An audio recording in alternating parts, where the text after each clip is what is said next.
Welcome to another episode of Total GP. In today's episode we're going to talk about all the news that happened during the week. In this month of February, it is the month that the teams present their cars for the season. We already had 4 teams that presented their cars. The first was Haas, then Red Bull, and this week, we had the presentation of Williams and Alfa Romeo. Here at Total GP we've already done an episode talking about all the news that Red Bull has brought us. And in the episode, we're going to talk about new features from Williams and Alfa Romeo. Williams unveiled its FW45 on Monday at a special opening ceremony at the company's headquarters in Grove, UK, in the presence of the new lineup of pilots of American rookie Logan Sargent and current driver Alex Albon. The team also announcing oil company Gulf as a new sponsor. The team enters 2023 with not just a rookie driver, but a rookie crew chief as well, with James Vowles stepping down from his role as Director of Motorsport Strategy at Mercedes to take the reins at Williams, following the departure of Jost Capito and Technical Director FX de Maison during the winter, with the physical Williams FW45 ready to hit the track at a Silverstone shakedown on February 13th. The team confirmed that it had taken the opportunity to strongly evolve the side pod concept in the new car thanks to optimizing the engine cooling layout. Power: Williams continues to power Mercedes for the 10th consecutive season. The team also promised that the FW45 would be more aerodynamically efficient than its FW44 predecessor, with modifications to the front suspension layout and key external aerodynamic surfaces also incorporated into the new machine's design. Albon, one of the standouts of 2022 in his first season with Williams, said, "The team has worked really hard over the past year and over the winter to address some key areas on our car, working to try and maximize what comes out of the car for 2023. So I'm looking forward to seeing what the FW45 can do. We're also welcoming new partners to the team this year, so it's great to have them on board." US driver Sargent,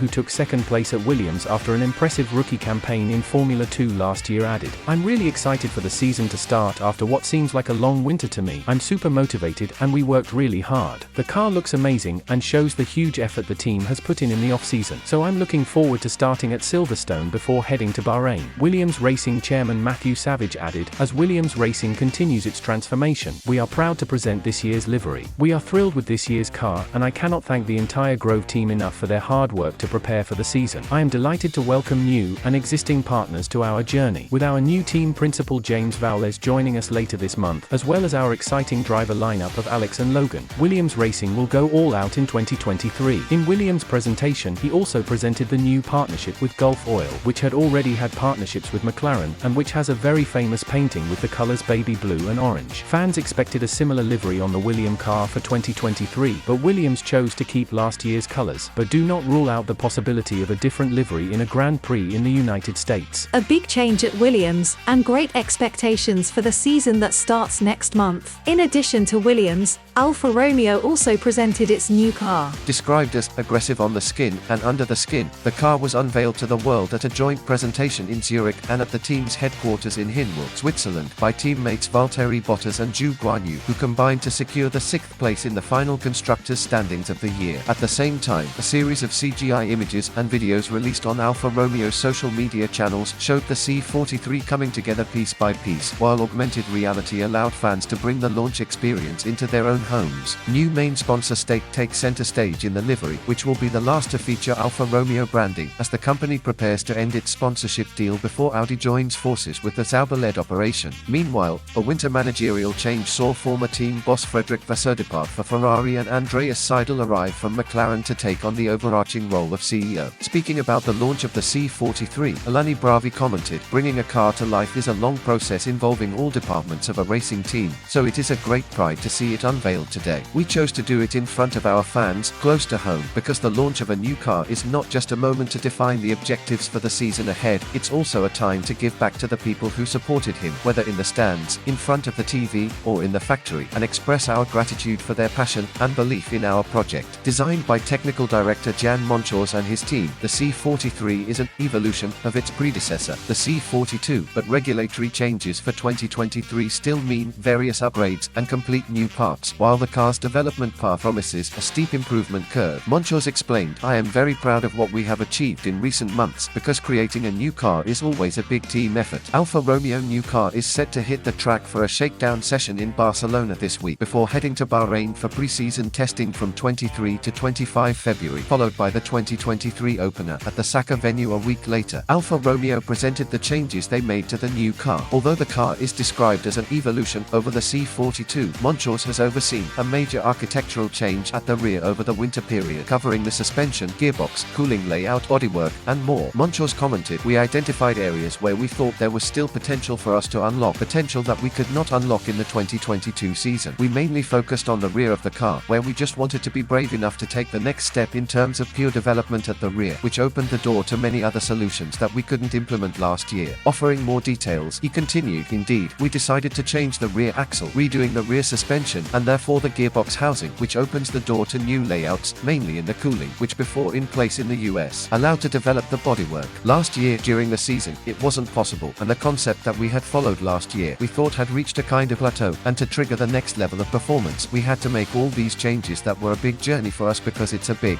complex part that we had to redo. Then, of course, all the rear work we see with the floorboards, along with the new regs season. It's a big change for us in terms of the bodywork and how we handle the hot air coming out of the radiators compared to last year's car. It's not a revolution, as similar solutions were already on the grid last year, but it's something we couldn't implement without a major change in architecture." Alongside Alfa Romeo's pursuit of performance, Monchos added that reliability has also been a focus for the team ahead of the new campaign, having seen points begging on several occasions in 2022 due to component failures. Throughout the season it also became relatively clear that we had reliability issues, so there are a lot of things we changed on the car, but also internally in terms of processes for addressing that topic, said Monchos. "Historically, we've always been very strong on reliability, but last year, we somehow lost a little bit of what used to be one of our biggest strengths, so it's clearly been one of the focuses or one of the biggest focus areas for us in the last year winter." He signed off, "The new car hasn't been driven yet, so the reliability is perfect. I assume it will stay like this. Touch wood, but I'm pretty confident we've put those issues behind us." Alfa Romeo will rock the C43 in Barcelona later this week before all 10 F1 teams head to Bahrain for pre-season testing from February 23rd to 25th. With Alfa Romeo knowing its weak points, it tried to improve the car for the season, but did it solve all its problems? Comment your opinion. Two teams that didn't do very well last season are confidently heading to 2023. Will they be able to surprise? This was another episode of Total GP. Subscribe so you don't miss any news, and pass on our partner channel so you don't miss any Formula One news. Social networks are in the description as our website. Go through it to stay inside this world.